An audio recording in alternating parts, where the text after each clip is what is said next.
በአማራ ክልል ከተከሰተው ቀውስ ጋር በተያያዘ በሽብር ለተከሰሱት ከ300 በላይ ፖለቲከኞች፣ ጋዜጠኞችና ሌሎች ግለሰቦች በይቅርታ እንዲለቀቁ ሂደት ላይ ነው ተባለ።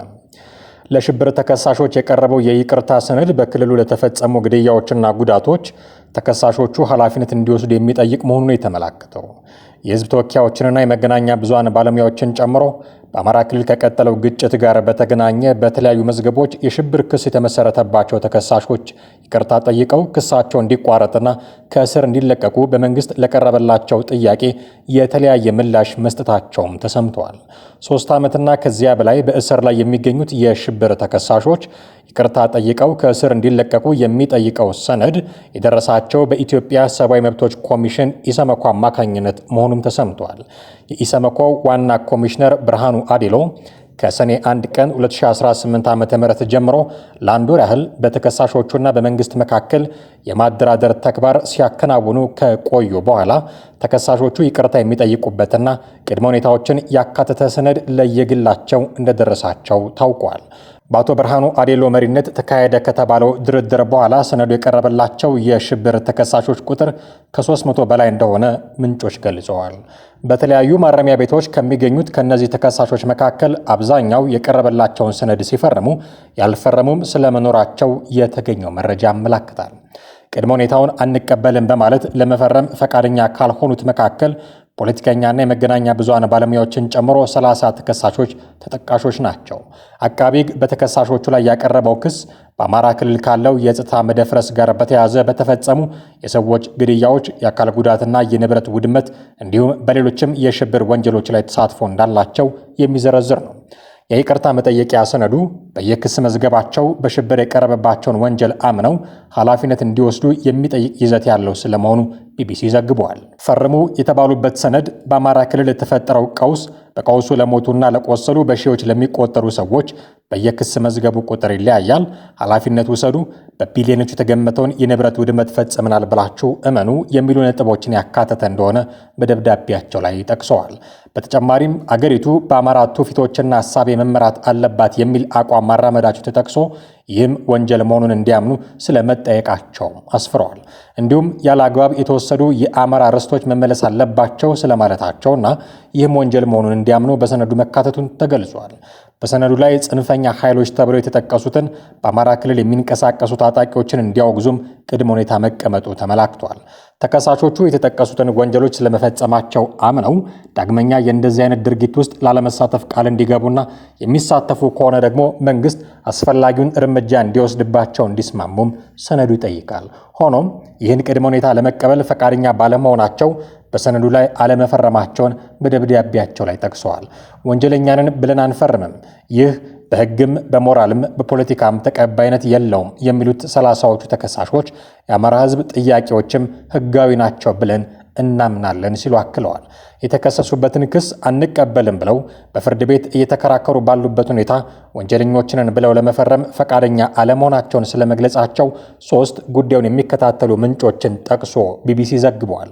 በመሆኑም ከ3 ዓመት በላይ ያለ ፍትህ መቆየታቸውንና ቤተሰቦቻቸውም ለተለያዩ ችግሮች መጋለጣቸውን የሚገልጹት እነዚህ ተከሳሾች መንግስት ክሱን አቋርጦ በፖለቲካዊ መንገድ በምህረት ይፍታን የሚል አቋም አላቸው። ተከሳሾቹንና መንግስትን አደራድሯል ከተባለው ከኢትዮጵያ ሰብአዊ መብቶች ኮሚሽን ስለ ጉዳዩ አስተያየት ተጠይቆ ምንም አይነት ምላሽ እንዳልሰጠም ተነግሯል። የኮሚሽኑ ቃል አቀባይ በጉዳዩ ላይ መረጃ እንደሌላቸው ግን ተናግሯል።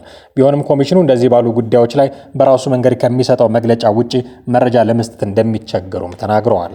የኢትዮጵያ ሰብአዊ መብቶች ኮሚሽን ዋና ኮሚሽነር ከሌሎች የኮሚሽኑ ከፍተኛ የሥራ ኃላፊዎች ጋር በመሆን በታህሳስ ወር በፌዴራል ማረሚያ ቤት ኮሚሽን ቂሊንጦ የጊዜ ቀጠሮ ማረፊያ ማዕከል ጉብኝት አድርገው ነበረ። በጉብኝታቸውም ከተከሳሾቹ ጋር በሰብአዊ መብት አያያዝና በሌሎች ጉዳዮች ላይ ውይይት አድርገው መመለሳቸው በወቅቱ ተገልጿል። ምንጮች እንደሚናገሩት ዋና ኮሚሽነሩ ብርሃኑ አዴሎ ከሽብር ተከሳሾቹ ጋር ውይይት ካደረጉ ከ6 ወራት በኋላ ነው በድጋሚ አግኝተዋቸው የማደራደር ተግባሩን የጀመሩት። ስለ ይቅርታው ጉዳይ ከተከሳሾች ጠበቆች በኩል አስተያየት ለማግኘት የተደረገው ጥረትም ፈቃደኛ ባለመሆናቸው እንዳልተሳካ ነው ቢቢሲ የዘገበው። ይሁንና ይቅርታ የመጠየቅና የመስጠት ሂደት ከሕግ አንጻር እንዴት እንደሚታይ የተጠየቁ አንድ የሕግ ባለሙያ አንድ ተከሳሽ ወንጀለኛ ተብሎ ካልተፈረደበት በስተቀር በይቅርታ ሂደት ውስጥ ማለፍ እንደማይችል ተናግረዋል። በጥብቅና ስራ ላይ የተሰማሩት የህግ ባለሙያው አቶ ኤርሚያስ ጥላሁን በኢትዮጵያ የወንጀል ህግ አንቀጽ 229 መሰረት ይቅርታ ለመስጠት በግልጽ የተወሰነ የቅጣት ውሳኔ መኖር አለበት ይላሉ። በተመሳሳይ ይቅርታ መጠየቅም የሚቻለው ውሳኔ ባገኘ ወይም ፍርድ በተሰጠው ጉዳይ ላይ መሆኑን አስረድተዋል። የይቅርታ አቀራረብ ድንጋጌዎችን የያዘው የይቅርታ አዋጅ 840/2006 በአንቀጽ 15 ላይ በወንጀል ጥፋተኛ ሆኖ የመጨረሻ ቅጣት የተወሰነበት ማንኛውም ሰው የይቅርታ ጥያቄውን ራሱ ወይንም በቅርብ ዘመዱ ወይንም በሚወክለው ጠበቃው አማካኝነት ማቅረብ እንደሚችል ይደነግጋል። በመሆኑም የፍርድ ውሳኔ ሳይሰጥ የይቅርታ ጉዳይን ማንሳት እንደማይቻል አቶ ኤርሚያስ አብራርተዋል። ምርጫ 97ን ተከትሎ በነበረው ሁኔታ ታስሮ የነበሩት እነ ፕሮፌሰር ብርሃኑ ነጋንና ብርቱካን ሚደቅሳን ጨምሮ ሌሎችም እስረኞች ከተፈረደባቸው በኋላ ጉዳያቸው በይቅርታ ታይቶ መፈታታቸውን እንዲሁም በ2010 ከነበረው የመንግስት ለውጥ በኋላ በተመሳሳይ መልኩ የተፈቱ ሰዎች መኖራቸውን በማሳያነት አንስተዋል። የህግ ባለሙያዎች እንደሚሉት ተፈርዶበት በይግባኝ ላይ የሚገኝ ተከሳሽ እንኳን ይቅርታ መጠየቅ አይችልም። በኢሰመኮ አደራዳሪነት ቅድመ ሁኔታዎችን ተቀብለው ይቅርታ እንዲጠይቁ የፊርማ ሰነድ የቀረበላቸው የሽብር ተከሳሾች ገና ፍርድ ያላገኙና የክስ ሂደታቸው በተለያየ ደረጃ ላይ የሚገኙ ናቸው። በመሆኑም በህጉ መሰረት ከእስር ለመለቀቅ የሚችሉት ክሳቸውን በማቋረጥና በምህረት እንደሆነ የህግ ባለሙያዎች ያስረዳሉ። መንግስት ያቀረበውን የይቅርታ ሰነድ አንፈርምም ያሉ ተከሳሾች እነማን እንደሆኑ የሚያመላክት የስም ዝርዝር ደርሶኛል በማለት ደግሞ አዲስ ማለዳ በርካታ ስሞችን ይዞ ወጥቷል። መንግስት ያቀረበውን የይቅርታ ሰነድ አንፈርምም ያሉ ተከሳሾች እነማን እንደሆኑ የሚገልጽ ዝርዝር ውስጥ በዋናነት የቀድሞው የአማራ ክልል ምክር ቤት አባል ዮሐንስ ቧያለው፣ ዶክተር ወንዶሰን አሰፋ፣ ዶክተር ሲሳይ ወግቸው፣ መምህርት መስከረም አበራ፣ ጋዜጠኛ ዳዊት በጋሻው፣ ጎበዜ ሲሳይ፣ ገነት አስማማው ይገኙበታል። ሙሉ ዝርዝራቸውም ከዚህ እንደሚከተለው ነው።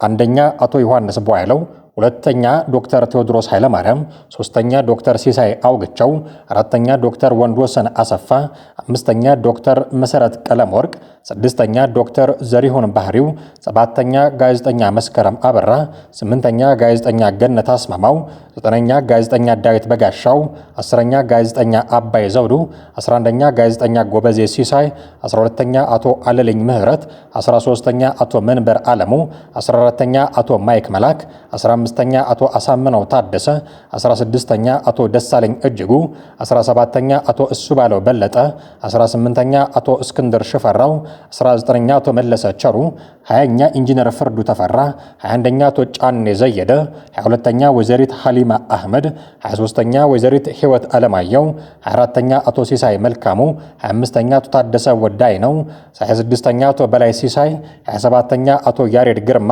28ኛ አቶ ማረው ስለሺ፣ 29ኛ አቶ ሰለሞን ተፈሪ፣ 30ኛ አቶ ሙሉቀን ተስፋዬ ናቸው።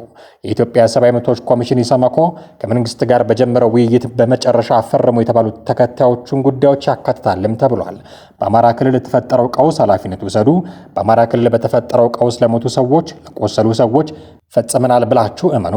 ለወደመው በቢሊዮን የሚገመት ንብረትም ፈጽመናል ብላችሁ እመኑ። አገሪቱ በአማራ ትውፊቶችና ሐሳቤ ካልተመራች ማለታችሁም ወንጀል ነው በሉ። ያለ አግባብ የተወሰዱ የአማራ ርስቶች መመለስ አለባቸው ስለማለታቸውም ይህም ወንጀል መሆኑን እንዲያምኑ በቅድመ ሁኔታ የቀረበላቸው ናቸው። ይህንን ተከትሎ ተከሳሾቹ በሰጡት ምላሽ እኛ ወንጀለኛ ነን ብለን አንፈርምም ብለዋል። አክለውም የአማራ ሕዝብ ጥያቄዎች ሕጋዊ ናቸው ብለው እንደሚያምኑ በመግለጽ የ60 ሚሊዮን ሕዝብን መልካም እሴት ወንጀል ነው ብለን አውቀን አንሰጥም፣ ወንጀልም አይደለም። በሕገ መንግስትና በዓለም አቀፍ ሕጎች ነፃ ሆኖ የመኖር መብታችንን ፈቅደን አንተውም። በሕግ የተከለከለውን ራስን መከላከልና ራሳችንን ወንጀለኛ እናደርግም ሲሉ ምላሽ መስጠታቸውን አዲስ ማለዳ ጨምሮ ዘግበዋል።